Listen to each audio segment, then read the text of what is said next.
Good morning and good afternoon, everyone. Thank you so much for joining. We're super excited that you decided to join us for our webinar today, Keeping Your Candidates Engaged Remotely. Before we get started, just a little bit of housekeeping here. You please feel free to ask any question at any time via Zoom. So just plonk that question right in the Zoom chat, and we will take those questions throughout the conversation, and we will also spare time at the end to do Q&A. Please know that this recording will be distributed afterwards, so don't worry about taking any notes or screenshots. You will all have access to this recording. I'd like to also welcome my panel today with me. My name is Pankaj. I'm one of the co-founders at Sense. Sense is an engagement platform designed specifically for the staffing industry. I'll tell you a little bit more about it here in a minute. But please allow me to welcome Andre from EmployStream and Lauren from Volt.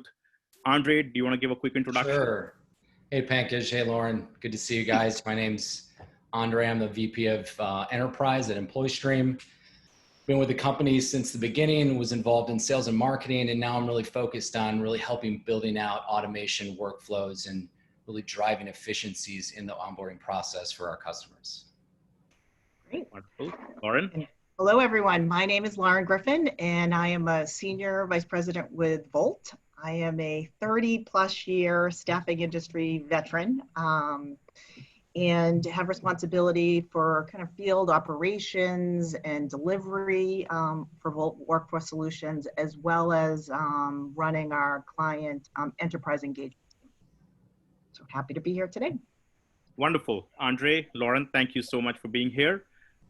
Just a quick look at the agenda before we get started. What we're going to do today is we're going to talk about the remote work experience itself. Was it, did it come in very suddenly for you? Did you have to prepare for it gradually? Why is remote work even important? We will then talk about how do you stay engaged with each one of your constituents while working remotely? What are some tips, some tactics, some best practices to make sure that your talent funnel is not impacted? And from there, we will roll right into what should the right tech stack look like to enable you to be productive during this remote work environment, now as well as in the future. And like I said, we'll also take questions at the end. So just to jump right in, I will start by giving you a very quick overview on Sense for those of you who do not know the company. We started about 4.5 years ago with a singular mission of being the only engagement platform designed specifically for the staffing industry. We've stayed very true to that mission and today serve over 300 customers, all of which are staffing companies. We also built the product from the ground up to be enterprise ready. So we did all the heavy lifting beforehand, and that proof's now showing in the pudding. We now work with 1/3 of the largest staffing companies in the US and over 50% of the top 10 firms in the country, including companies like Bolt. We're backed by Google and Axel, and we've raised about $25 million in funding from them since the company started. Sense is essentially based on 3 different pillars: growth, retention, and automation. Growth talks about how do we get more people in top of your funnel? How do we help you make more placements? Retention talks about how do we make more money from the people that you already have, reduce your attrition, reduce your turnover, reduce your drop-off rates, increase your redeployment. And automation is all about giving time back to recruiters in form of a co-pilot or an autopilot. We'll talk a lot more about how Sense can help, but this conversation is very much thought leadership based on what you can do to stay productive during this environment. And Andre, if you don't mind talking us a little bit through EmployStream. So you have that Google money. That's not fair, man. Come on. It comes with a ball and chain, I don't have my investors' logos up there. So we were born out of a staffing firm. We didn't build this with what we have today in mind. I mean, we were working in light industrial, high volume, branch driven staffing. And we saw the process taking too long: onboarding, filling out paperwork, having people come in, sit at a kiosk, looking over their shoulders, having people walk out of the branch, chasing them down. There weren't the tools in place to really look at it from a candidate's perspective. And so we built EmployStream's onboarding platform out of the necessity, and we had the industry leading front and back office solutions in front of us. And what we saw was a massive reduction in cost and time. And we said to ourselves, I think we have something here. Let's actually spin this off into our own organization, and let's go bring this to the staffing market. And that's really what we have today, is a platform that's designed and focused around the candidates, focused solely on the candidate experience and the candidate journey related to onboarding and onboarding tasks. So if it's something that needs to be signed or filled out or uploaded or attest to, we want to be the mechanism to make that happen as quickly and efficiently as possible. And in return, that makes recruiters and ops teams at the staffing firm more efficient. Thank you. Yep. So let's get started and talk about what we wanted to talk about today. I think everybody on this conversation would agree that digital transformation arrived for everybody in a hurry. I mean, whether you were ready for it or not, you absolutely had to transform your business digitally in March. For some people, this was a gradual movement. For other people, it just had to be done overnight. It impacted every single person. And now that this digital transformation is here, some companies were obviously ready for it, others were not. We heard stories where several of your employees did not even have laptops, so they didn't know how exactly they would even work from home, or did not have good enough connectivity, so on and so forth. So, it may have felt as a huge shift for some of you, but it may have been a gradual shift for some other people.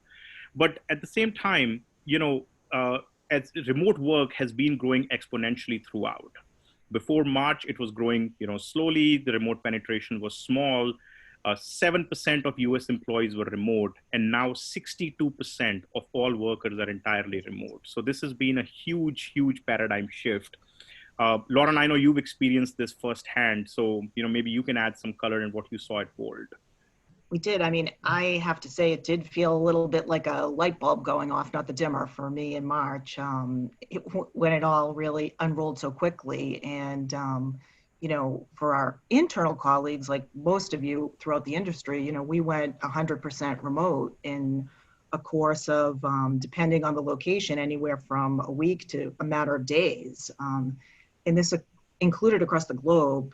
We have a substantial shared service facility in India, and that team was one of the ones that also went remote within like a 48-hour period. So our IT department did have some good contingency planning, but they were spot on. And as we've been debriefing, we feel like one of the most critical parts was really the ability to deploy the technology and the communication throughout.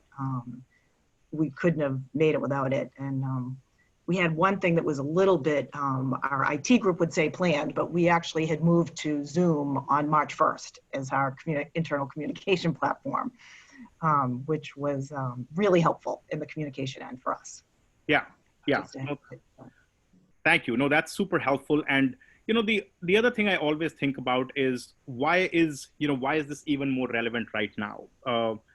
Everybody who's in staffing, you've probably seen this funnel many, many times, right? I mean, you start with about 1,000 people, you're going to lose 90% of them before you can get them to an offer. Oftentimes, you're going to lose people at that point, either due to pure engagement or maybe a poor onboarding experience, and even fewer of those people will actually start.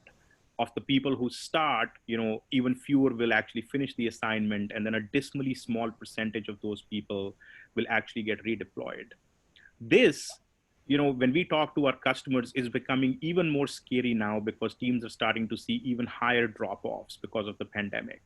So one, your pipeline is now way too valuable. You absolutely have to protect it. But at the same time, you have to introduce technology into this, because we have also heard from our customers that anytime there is a position open now, they're getting 4 to 5 times the number of applications. And you don't have 4 to 5 times the number of recruiters, but you still have to move fast. You still have to get ahead of your competition. So it's obviously a strange, scenario that we're living through.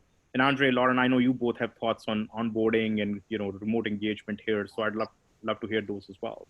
I love this slide. This slide brings me back to my e-commerce days. I'm not from staffing. I was in commerce, and I saw the transition from retail brick and mortar to online and what it did to engagement and conversion. And, it's really not different to what's happening in staffing. I mean, candidates are consumers, and you'll see plenty of reports that are driving that idea. And instead of having them buy a product, you're having them buy a job. And what you need to do now is engage them through all these digital channels.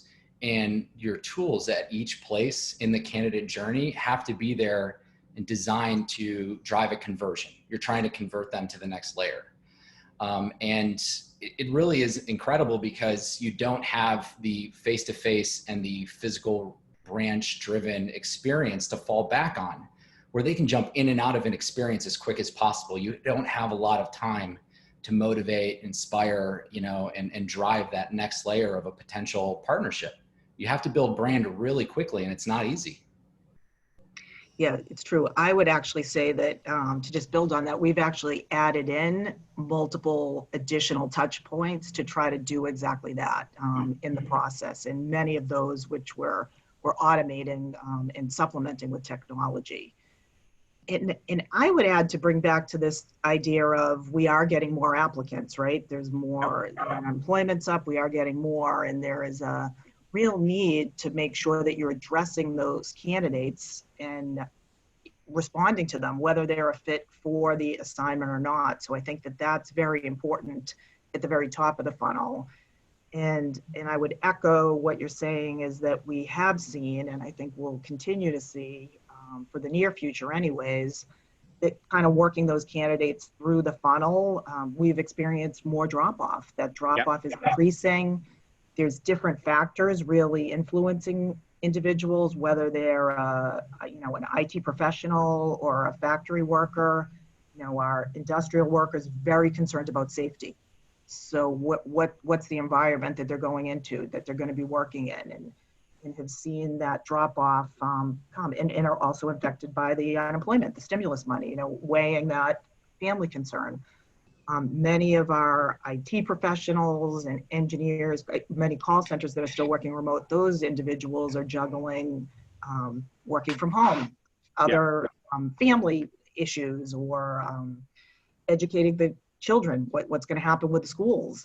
So there's different concerns based on the different individual, but both are resulting in similar outcomes, where we're having to talk to more people and really qualify them to make that fit happen and make the conversion, right?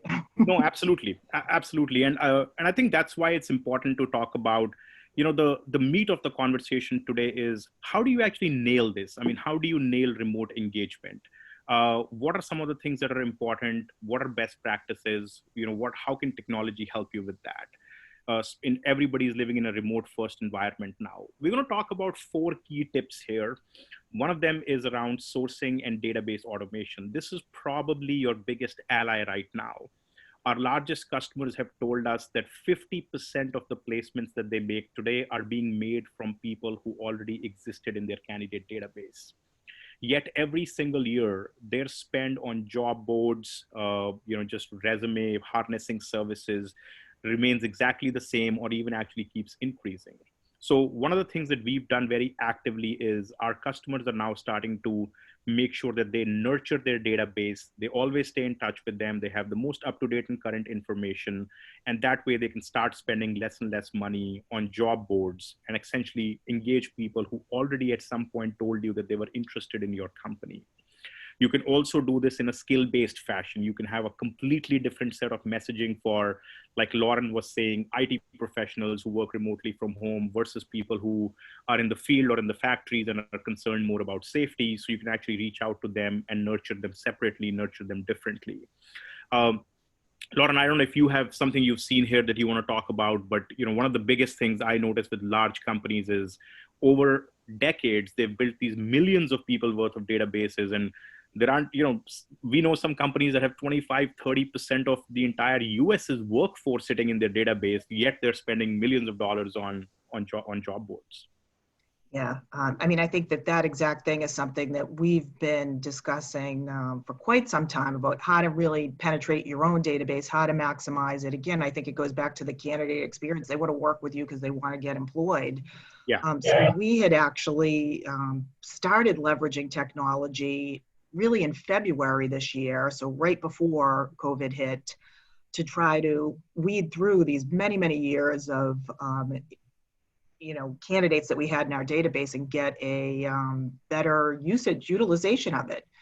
So we started that campaign again. First one, I think in February, had a series of them planned, which we will continue to deploy. But within this first campaign, we reactivated over 13,000 candidates, which was amazing. 11,000 of them actually updated contact information. So they either had new skill set, they had new phone number, something new. Maybe they had moved.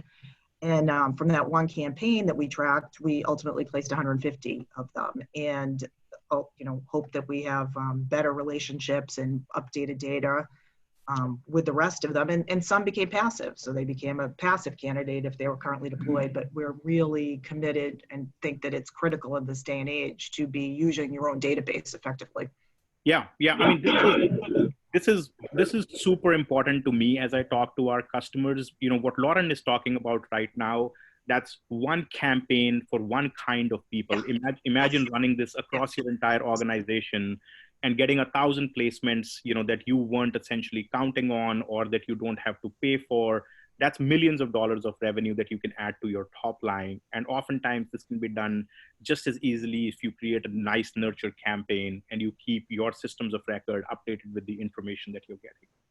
And the key piece too for me is that it's kind of working behind the recruiters. The recruiters are under a lot of stress right now to try to talking to the candidates. We want that face-to-face, or Zoom to Zoom, or phone to phone, or text to text. We want that engagement to be happening with them. So anything we can do to have them performing functions that are going to really be a differentiator is much more valuable than just dialing or texting to get. I'm so glad you said that, Lauren, because the slide that Andre was talking about earlier, the funnel slide, one of the things the pie chart showed there was that only 1/3 of a recruiter's time today is spent on talking to human beings, customers and clients. And that's the time that you want to maximize. But everything else, prospecting, data entry, keeping your ATS current is the kind of stuff that you want to happen in a co-pilot or an autopilot fashion. Oh, I love that, the co-pilot. Thank you. So let's talk about the second tip. The second tip, which probably is, the largest part of your strategy, is keeping your candidates engaged. I mean, Lauren talked about this before, but we're now living in an environment where probably every staffing company is reaching out to the same candidates. You just want to make sure that they're having a great experience. At Sense, we believe the way you can do that is actually just setting up very personalized touch points that are catered towards exactly your job profile, exactly what you want to do. And they're going out automatically. They feel very personal, and they're absolutely omni-channel. They meet you where you are. It's an email, it's a text message, it's a survey, it's an in-app notification, whatever the case might be. So, again, one of the things you should be investing more in right now is how do you keep your people engaged, because the market is changing really quickly. And Lauren brought up, when we were talking earlier, a great example on how they've used some of that engagement towards even health and safety. So Lauren, I'd love to hear more from you about that as well. Yeah, I mean, I think that one of the critical components is to be able to respond very quickly and in a broad base when you want to change a communication message. So one of the areas that we used was when we were deploying health and safety information and questionnaires, we did it via Sense in the technology. So we were able to get a campaign up and running within, I don't know, I'd say 24-hour time period, very quickly, write the script, deploy it, and then as information needed to change, we could change that very easily. And it was a real benefit for us in particular during this past, 5 to 6 months where we've been working so quickly and having to respond on a dime. I just don't think it was something that I know we couldn't have done it if we tried to deploy it without the use of technology. And I would take you back to the kind of the touch points around this, as we all are working in a new environment, and you go back to how you're going to get that candidate through the funnel. This communication and how you speak to them, I think, is going to be more relevant than ever. And there may be different points where you just need to layer in an additional touch, whether it is that personal discussion, whether it's more information around the environment that the worker might be returning to. Yeah. All of that, I think, probably you can't underestimate how important that's going to be. Yeah, I mean, Lauren, Andre, I'm gonna want to get some anecdotes from you on this as well. But I'll share one that I heard recently from a customer, Lauren, that will actually hit home close to what you were just talking about. Another one of our larger light industrial customers, they told me that they pretty much like every single week are now asking their contractors this 30-question CDC questionnaire. Hey, do you have a fever over 100.4? Yeah. Are you experiencing these symptoms and whatnot? And they actually hired 4 full-time employees just to do that, to make sure that they weren't like sending somebody who was under the weather and then they have to do contact tracing and the entire facility has to shut down. And that's $500,000 that they were spending on those 4 people, which eventually they were able to automate using just one touch point via Sense, and that goes out to everybody. It's text message based. You can now send it more often than every week if you wanted. And they just seem to be resting a lot more easier about, hey, we'll find this out before it becomes an issue. Yeah. Yep. I completely agree. I think Andre, thoughts on this? Yeah, I do. It always comes back to e-commerce, though. So I think that digital is going to give marketers the ability to experiment with a lot of this communication. And if you have flexible tools that'll allow you to create different funnels and different journeys, then you can measure the outcomes and really A/B test and multivariate test really what drives. And it might be different. You might have multiple divisions. What works on the East Coast might be different on the West versus a healthcare division or a light industrial. It doesn't have to follow one journey or one funnel. It's really about understanding, and this is a topic we'll touch on a little bit later, but really doing candidate journey mapping and then testing theories on what drives the best engagement against those. And then you test against it. And if you have all this data and it's structured data and you can report on it and you have great analytics, you can really start optimizing your funnel. Maybe not necessarily with the health and safety questionnaire that we're looking at here, but maybe do you do onboarding a little bit earlier in the process? Or do we kind of slow drip onboarding as opposed to sending everything at once or after the placement? These are items that digital allows you to experiment with because you own the channels of communication. You are so spot on.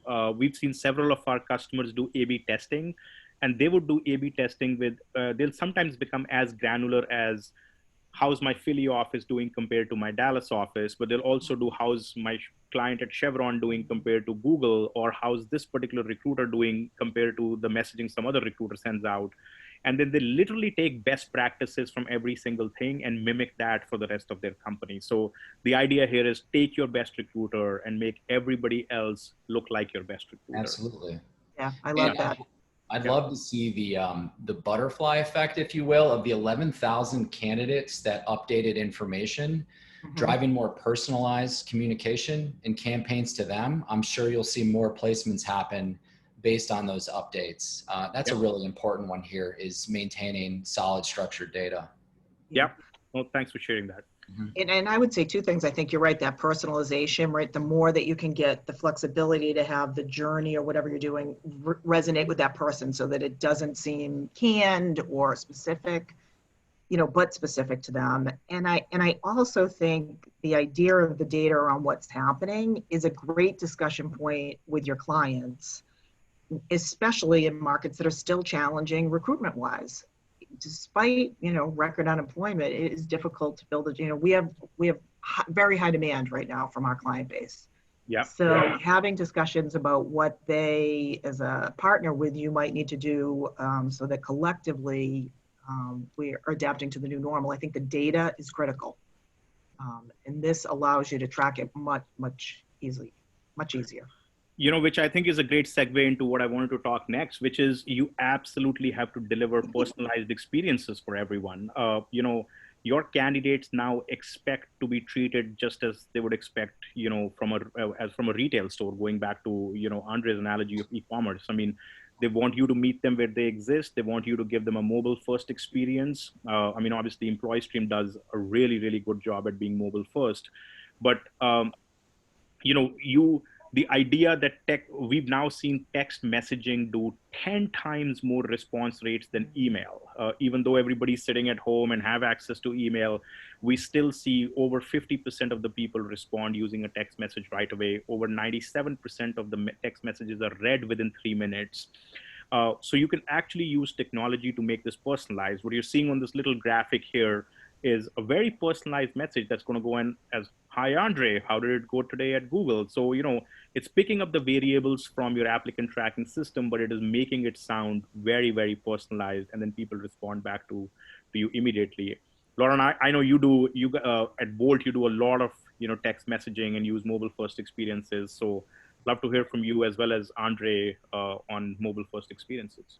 We do. I mean, I think that from the candidate base, it's no secret, right? That's a preference for them. I think the recruiters like it. It's quicker. That 50% response rate that you are referencing, it's definitely, you know, makes it the reality that that's how people want to communicate with. And I think for us to having it integrated with your ATS, really critical.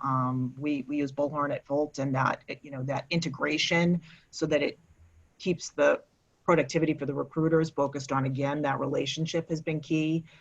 I do think the personalization about the candidate, what they're looking for, the assignment, so what you're offering them, as much specifics and details as possible. I think that is really more important than ever when people are making choices about their employment that can also impact their health, their family, all sorts of variables that were not in place, you know, 5 months ago even.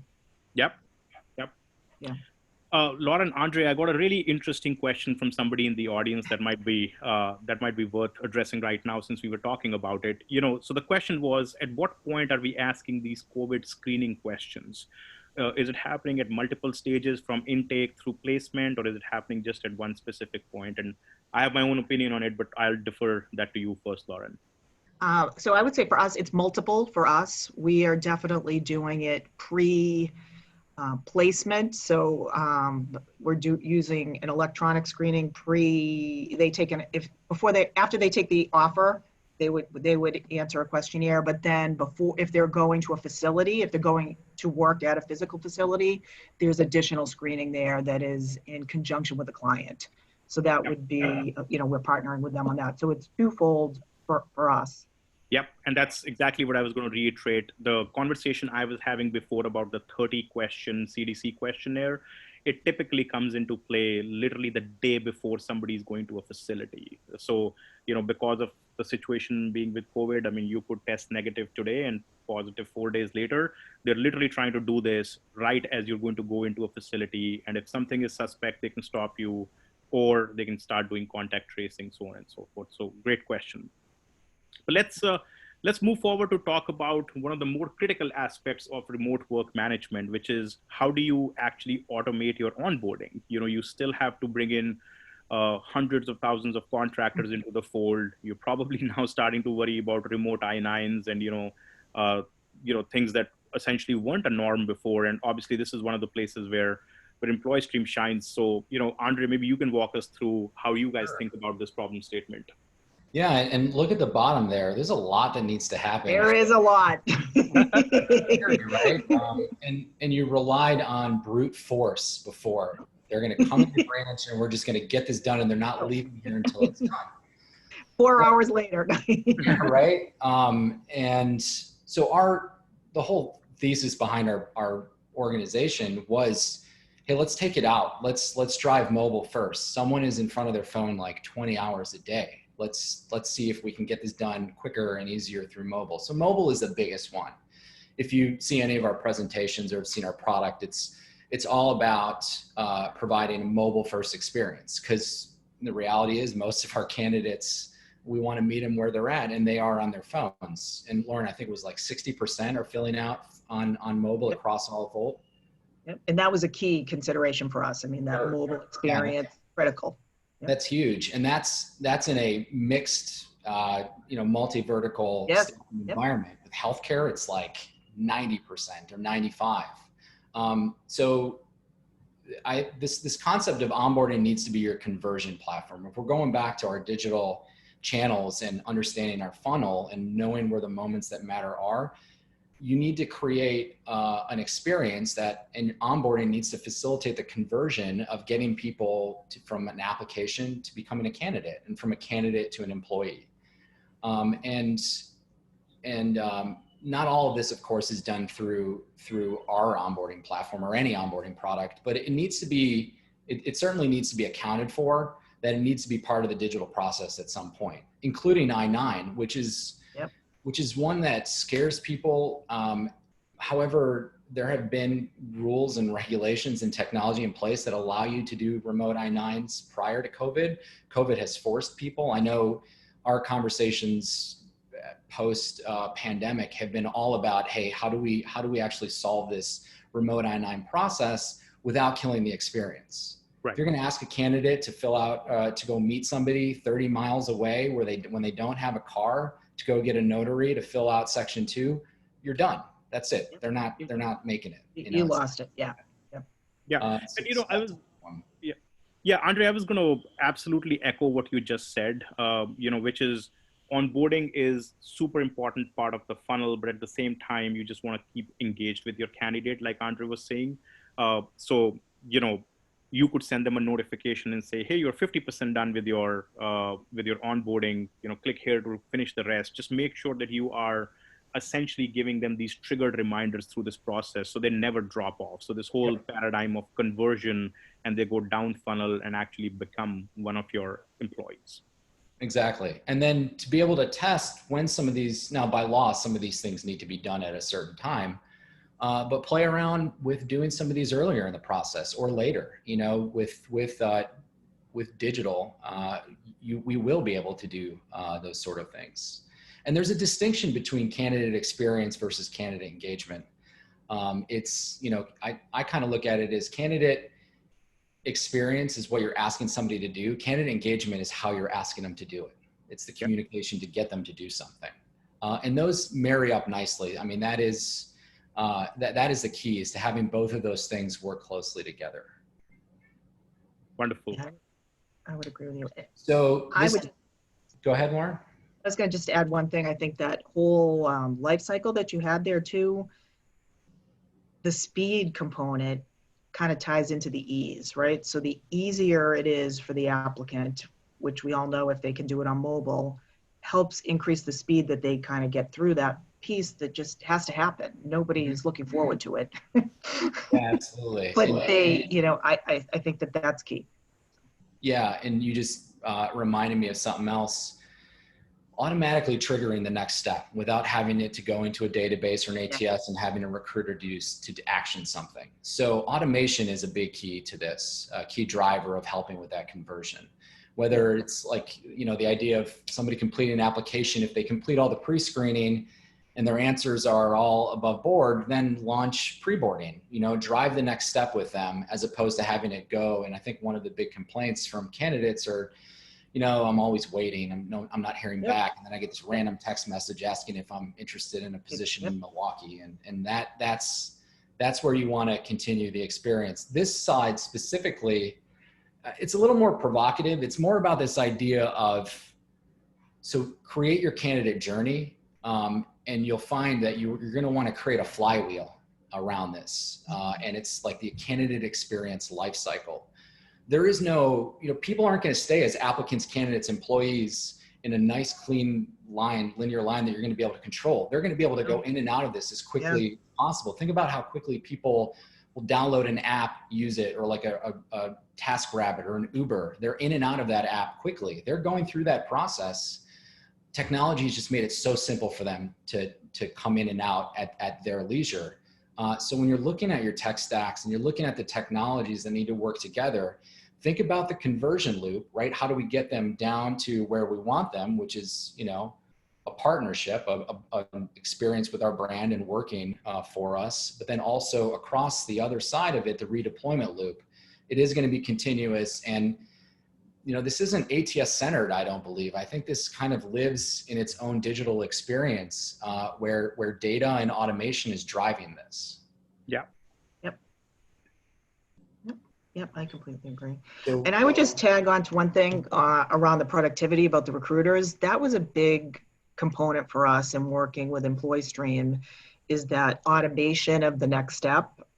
So we feel like probably about a 25% reduction in some of the manual steps that recruiters had to take to move something along, which is huge, tremendous. yep, and that's nice. Onboarding taking a more proactive role, right? So reduce, and so with that, so if you can do mobile first plus automation, it's hands-free staffing. Recruiters shouldn't be involved. I mean, they should be involved, but not. They're kind of key. And certainly doing that candidate journey mapping and working closely with understanding experience and engagement are two separate things that need to work very closely together to close the loop. Yeah. So, if you think about what Andre and Lauren have said so far, right? I mean, you first start by making sure that you do not lose your talent pipeline.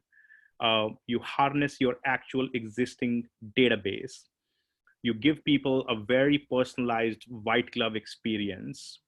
You onboard them, just as Andre so eloquently described. And once somebody is your employee, once somebody is your contractor, once they're revenue generating, then it becomes super important to manage their on assignment experience.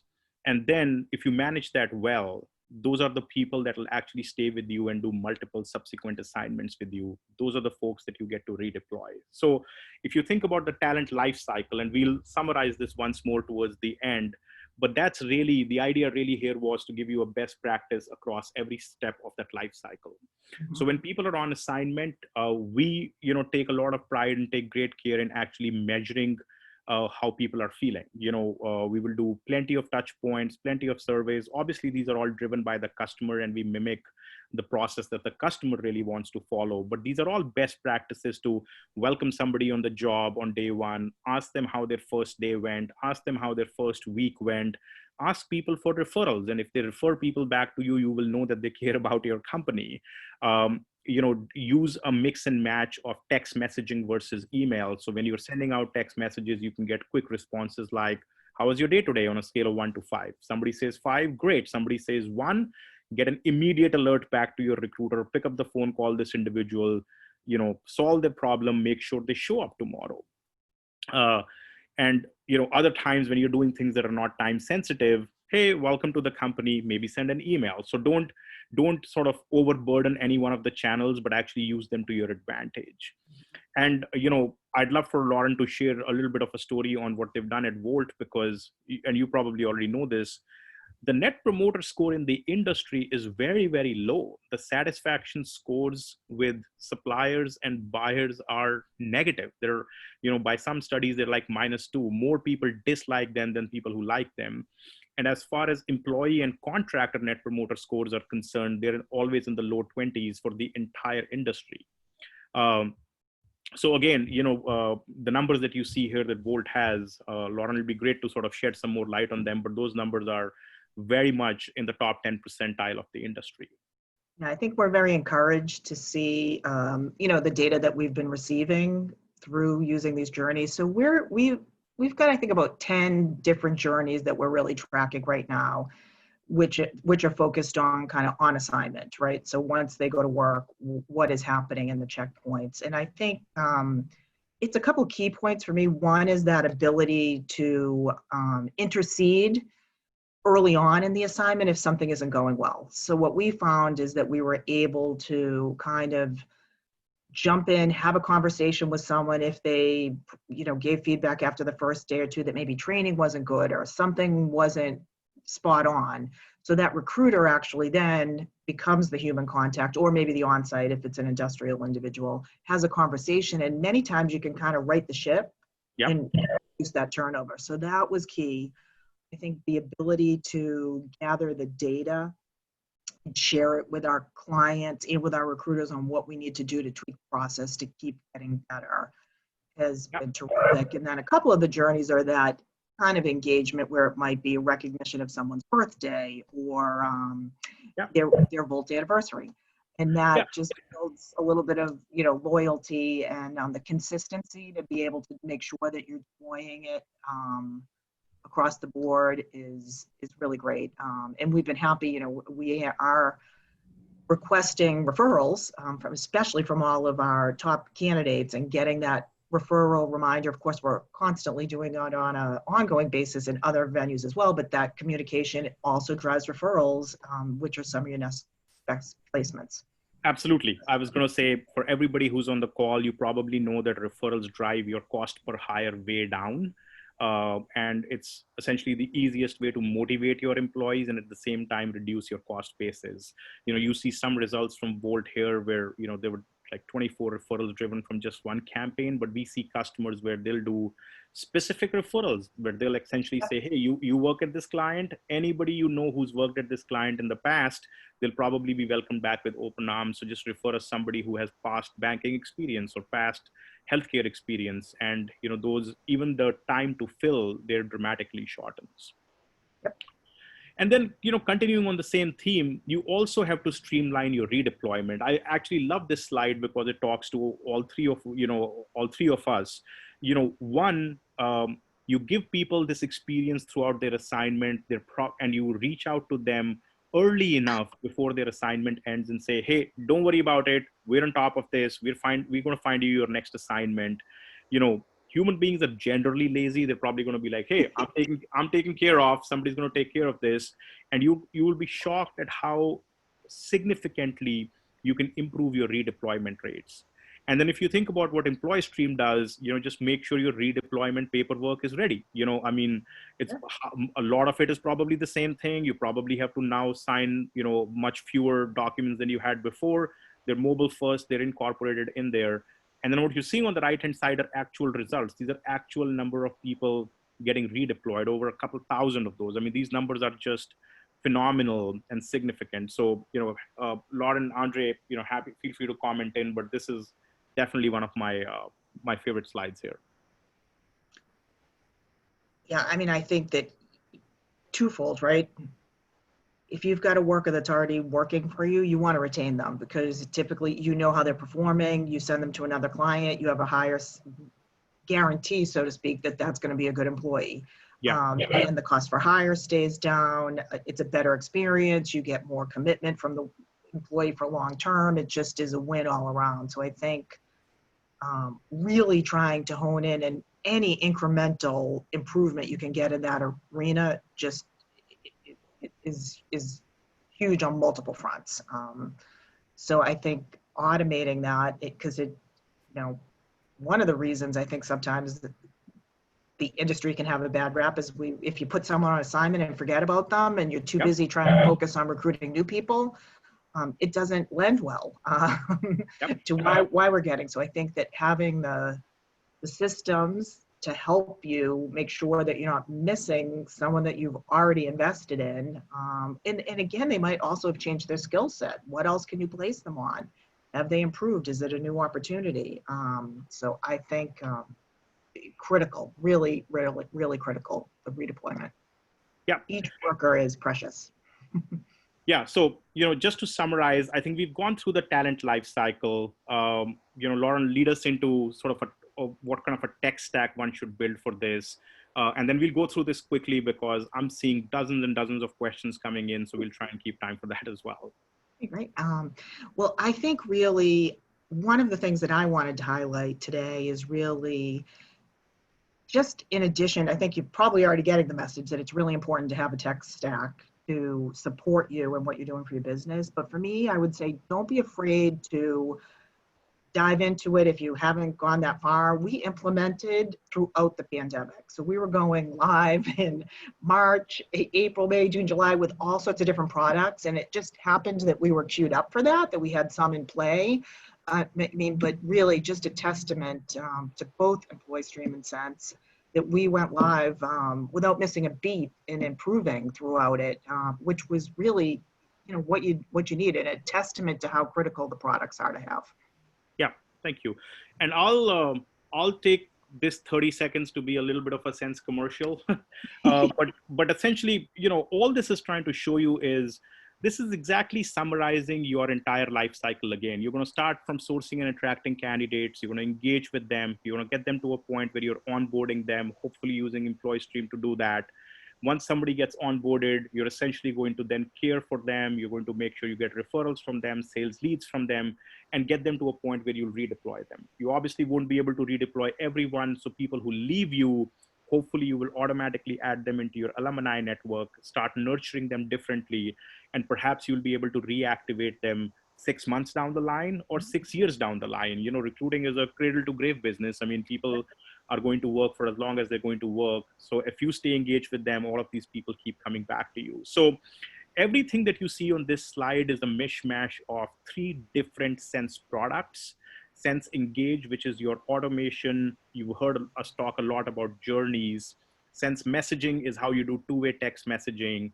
And the recruiting chatbot is where you do things like, let's ask you these 30 questions to do a COVID screening. And at any point we can say, you're good to go or you're not good to go. But all of these products integrate together, work as a single platform, work as a single suite to essentially give you an overall engagement experience.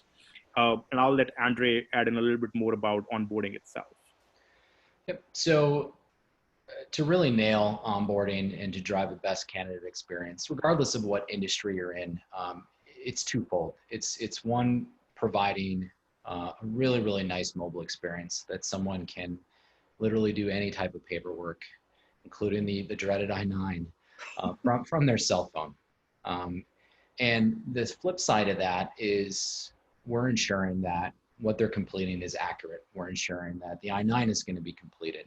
We're ensuring that the data is going to get into the ATS. We're ensuring that the WOTC 8850 order goes to the proper vendor and returns the results back to the ATS in real time. And the same thing with background check. We're building hard stops and placement automation in the ATS. There's a ugly back office of onboarding that is not seen to the recruiter or the candidate, but really, really makes the impact to really drive automation across the candidate journey. And that's really what we focused on. I mean, similar to Sense, we were born out of an enterprise-like use case. So we built and configured our product to really support those needs, whether you're high volume, light industrial, branch driven, trying to figure out digital, or whether you've been, a national healthcare travel nursing firm and really need something to really start driving mobile a little better for your organization. The key is really simplify the experience through mobile, and then really use APIs to really automate the back office operation for your firm. Thank you. And with that, I'm super excited to announce that Sense and EmployStream are going to be integrating together. We're working together with a lot of common customers today already, Volt for one. But we're actually going to build a formal integration that's going to be in general availability here in a couple of months. And once that happens, you truly can have just a single sort of continuous experience, which is seamless for your candidate. I mean, they won't, at some point, they might be interacting with Sense, they might be doing their onboarding through EmployStream, they might be working with a chat bot, but it'll be a single seamless experience for them. You create your profile in EmployStream, you get a welcome email from Sense, you get a triggered reminder from Sense to say, hey, feels like your status just changed from in consideration to offer. So here are a bunch of documents for you. You can send automated thank yous. You can also do things like you're 75% done. This is the thing that's left, et cetera, et cetera, et cetera. So, these are some of the things that you would expect from the integration. Our teams are working together on this right now. So any of you who are thinking about these solutions in their entirety or in their totality, you'd be able to see us working together. I hope we were able to share some tips with you, which are practical, which you can hopefully, use in your daily life, in your operations. When we started the presentation, we actually shared all of our email addresses. So please feel free to reach out to any of us. If you have more questions, we'll be happy to answer those. But we do have some great questions right now coming in, and I'll take some time to, pass them on to my fellow panelists and just, get through some of those. Lauren, this first one's very straightforward and very quick, but more than a couple of people asked, what applicant tracking system does Volt use? Bullhorn. We use Okay. Bullhorn. Um, and I'll take the second question, which I heard, which is, does this technology work on cell phones that are not connected on Wi-Fi and just are connected using a cell tower? Absolutely, 100%. Yeah, Wi-Fi is not a requirement at all. Just think of, anybody. And by the way, neither is a smartphone. As long as you have workers in a factory shift model, maybe just with a simple flip switch phone. I don't know how many people have that now anymore, but if you do, you're simply receiving a text message. You're responding to a text message, so it absolutely works with that. Andre, this is the next one's for you. Does EmployStream support Canadian onboarding? It does. Actually, one of our first large enterprise customers was a nationwide Canadian firm. And so we've built and deployed our product on Canadian soil, supports the local and provincial and federal Canadian forms, supports French Canadian for Quebec, as well as the social insurance number validation. And somebody's SIN number starts with a 9, it's going to ask for an expiration, ask them to upload. So some really cool stuff that we're doing in Canada. Cool, awesome. I'll answer a couple of questions really quickly. Somebody asked if the Sense platform can support Google Voice. The answer is yes. They also asked if the automation platform can be used on the client side. So when you're collecting Net Promoter Score surveys, do you only do that with candidates or with clients? You can absolutely use it with any constituents. In fact, if you recall Lauren's slide, they actually had NPS scores from both candidates and customers that can be very much delivered via Sense. Somebody else asked, 30 questions seem too long. Do you offer more concise surveys? I'll take that one and say, you get to do whatever you want to choose. I took the 30 question example because that's one of our customers that took 30 questions from CDC and wanted to ask every single one of those. You can have a single question survey, you can have 2 question surveys, and that's what most people do anyway. Yeah, I would just add, yes, our survey is not 30 questions that we're doing, but yes, you can customize it. And we've changed ours frequently to that point. As your needs change, you can easily adapt it. Well, or anything that you're using. Yeah. Andre, a couple of quick questions for you. Well, one's quick, I think. Does EmployStream support client onboarding? Not client at this time. Our platform is strictly candidate and employee focused. Got it. And then this is a little bit more detailed. How do you facilitate the piece of the form I-9 that requires employees' identity and employment authorization documents be physically examined by an employer? We've got about 4 hours left to take this one. No, I'm just kidding. It's super simple. So we don't use notaries. What we use is known as the authorized representative flow, which is guidelines by the USCIS allows anyone, it can be a household family member, friend, neighbor, relative, spouse, to complete Section 2 on the behalf of the staffing firm. So when I complete Section 1, I will fill out a field that names that person, who then receives a message via EmployStream or Sense with a link to Section 2 and instructions to complete it. At that point, I'm in physical location with that person, usually a household family member, right? Which is very important because in COVID, we can't go see people. I can then hand them my IDs. They click on the link. They easily follow the instructions through our UI, and they take photos of the IDs. So we get Section 1 completed by the candidate. We get Section 2 completed by the authorized representative, or it could be anyone that the recruiter deems as that representative. We get the IDs taken, the photo done, e-signatures on both of them. Then that gets packaged up and sent right to E-Verify. Results come back within a matter of seconds. We're managing the expiration dates on those, on certain documents for list B and C that require re-verification, which is known as Section 3. And that can go out once a recruiter receives notification that a document's about to expire, if the candidate, of course, is still an employee. Got it. Thank you. Two very quick questions that I'll take. One of them is, does the Sense platform work on Salesforce, specifically Target Recruit? And the answer to that is yes. Yes, for me too. Okay, wonderful. And the second one is, can Sense send automated employee performance review surveys to clients And the answer to that is a resounding yes. We do that day in and day out. That's the whole idea behind engagement. You can trigger that based on any date or event that you might like. Lauren, I'm going to send this one to you. Somebody said, how did you measure the reactivation of 13,000 candidates in your database? I'm a current Sense customer, and I'd love any tips that you can share to scale that. So how did we measure the reactivation? Oh, so measure the placements? Well, and I can add some color to this question. For example, so first of all, I would say the way we measure reactivation is you might reach out to 100,000 candidates, and you might have 13,000. What Lauren was talking about, you might have 13,000 of those come back and say, "I've got some information to add here." It could be as easy as, "I'm interested in a job," or "I'll be interested 2 months from now." So you reactivated, and then you have more information than you had 5 minutes ago because you may not have talked to this person for 6 months before that. And then from there, Lauren can add about how you can take those 13,000 people and make a funnel out of so many of them gave us new information, so many got submitted, interviewed, hired, so on and so forth.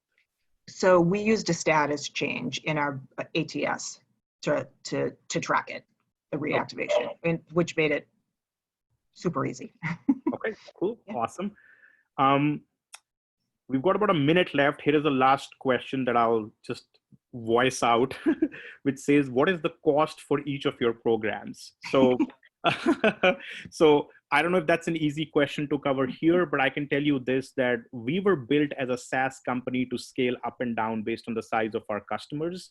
Sense is specifically priced around the number of active billable contractors you have. So the idea is, if you have a lesser number of contractors, you're going to pay us less money. If you have more, you're going to pay us more money. But we are one of the few companies that tie our fortunes to our customers. You do well, we do well. But if you have a year like 2020, if you have a pandemic, if you have a down year, your numbers go down. No questions, no discussion. We actually automatically make less money from you. Happy to share more details if you want to reach out to us or send out an email. Andre, do you want to take that quickly in the next 15 seconds here? Yeah, absolutely. It's actually the same exact thing. So it's built as SaaS, and it's a monthly licensing fee based on W-2s. So if you're doing great, you pay X. If it goes up, you'll pay more. And it's only W-2. So if you onboard people, but they never show up, or they never work, or they fail a drug test, or if you have 100 e-signature requests in an onboarding packet versus just 10, there is no pricing based on the consumption of the product. It all comes down to the contracted employees. Wonderful. Thank you. And we have a tradition at Sense to ending all our webinars on time. I think we're like 5 seconds from doing that. So I would love to thank Andre and Lauren. Thank you so much for this insightful and riveting discussion and for joining me. And thank you everyone who gave us your time today. Thank you. Hey, everybody.